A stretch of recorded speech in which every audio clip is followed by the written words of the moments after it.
നമസ്കാരം. നിത്യജ്യോതിഷത്തിലേക്ക് എല്ലാ മാന്യ പ്രേക്ഷകർക്കും സ്വാഗതം.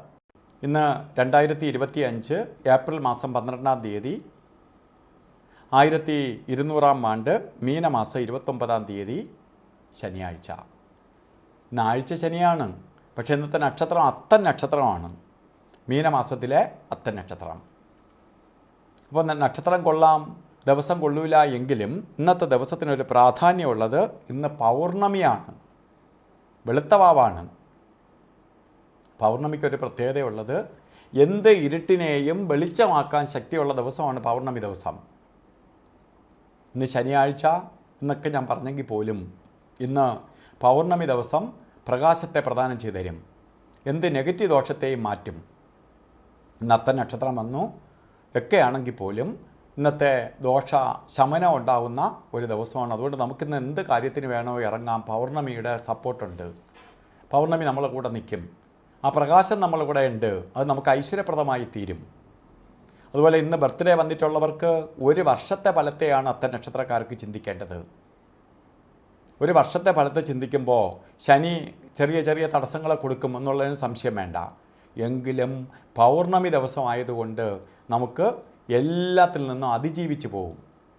എന്തൊക്കെ വന്നാലും അതൊക്കെ ഓവർകം ചെയ്ത് പോകാനുള്ള ഒരു ഐശ്വര്യ അവസ്ഥ നിങ്ങൾക്കുണ്ടാവും എന്നുള്ളതിന് സംശയം വേണ്ട. അതുകൊണ്ട് നിങ്ങൾ വലിയ ഭയക്കേണ്ട ആവശ്യമില്ല. കുറേ നേട്ടഫലങ്ങളെ കൊടുക്കുന്ന ഒരു വർഷമായിരിക്കും നിങ്ങൾക്കെന്ന് വിചാരിച്ചോളുക. പൗർണമി ദിവസം വന്നതുകൊണ്ട് ചെറിയ ഒരു തടസ്സം വന്ന് പേടിക്കേണ്ട. തടസ്സത്തിലൂടെ കാര്യങ്ങൾ നടക്കത്തുള്ളൂ. ചില സ്റ്റാർട്ടിങ് ട്രബിളെല്ലാം ഉണ്ടാവും, ചെറിയ ചെറിയ അസുഖങ്ങളുണ്ടാവും.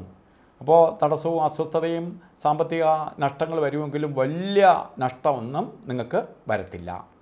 അതുകൊണ്ട് ശനിയും കൂടി പ്രാർത്ഥിച്ചുകൊണ്ട് പോവുകയാണെങ്കിൽ നിങ്ങൾക്ക് പൗർണമിയുടെ സപ്പോർട്ട് നിങ്ങൾക്കുണ്ട്. അതുപോലെ ഇന്നും ഓരോ കാര്യത്തിന് ഇറങ്ങുന്നവർ, നമുക്ക് ഓരോ കാര്യത്തിന് ഇറങ്ങാമെന്നൊക്കെ ഞാൻ പറഞ്ഞു, പൗർണമിയുടെ സപ്പോർട്ടുണ്ട്. എങ്കിലും രാവുകാല സമയം നോക്കി യാത്ര തിരിക്കണം.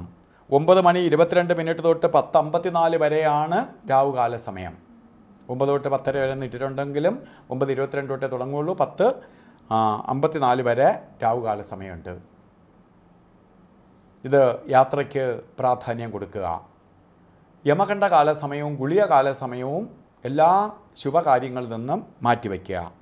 ഗുളിക കാല സമയം വരുന്നത് 6:19 തൊട്ട് 7:51 വരെയും യമകണ്ഠ കാല സമയം വരുന്നത് 3:57 തൊട്ട് 5:28 വരെയും. ഈ സമയം ഒരു ശുഭകാര്യങ്ങൾക്കും എടുക്കരുത്. ഇന്നും നമുക്ക് അഭിജിത്ത് മുഹൂർത്തമുണ്ട്. അഭിജിത്ത് മുഹൂർത്തം പറഞ്ഞത് 12:01 തൊട്ട് 12:49 വരെ അഭിജിത്ത് മുഹൂർത്തത്തിൻ്റെ സമയമാണ്. ഈ സമയം എല്ലാ ശുഭകാര്യങ്ങൾക്കും അനുകൂലപ്രദമായ സമയമാണ്. അപ്പോൾ ഇന്നും ഓരോ കാര്യത്തിന് ഇറങ്ങുമ്പോൾ വസ്ത്രധാരണത്തിന് പ്രാധാന്യം കൊടുക്കുക. കറുത്ത വസ്ത്രം അല്ലെങ്കിൽ നീല വസ്ത്രം വസ്ത്രധാരണത്തിൽ ഉൾപ്പെടുത്തുക. അപ്പോൾ എല്ലാവർക്കും ഒരു നല്ല ദിവസം ആശംസിച്ചുകൊണ്ട് നിർത്തുന്നു. നന്ദി, നമസ്കാരം.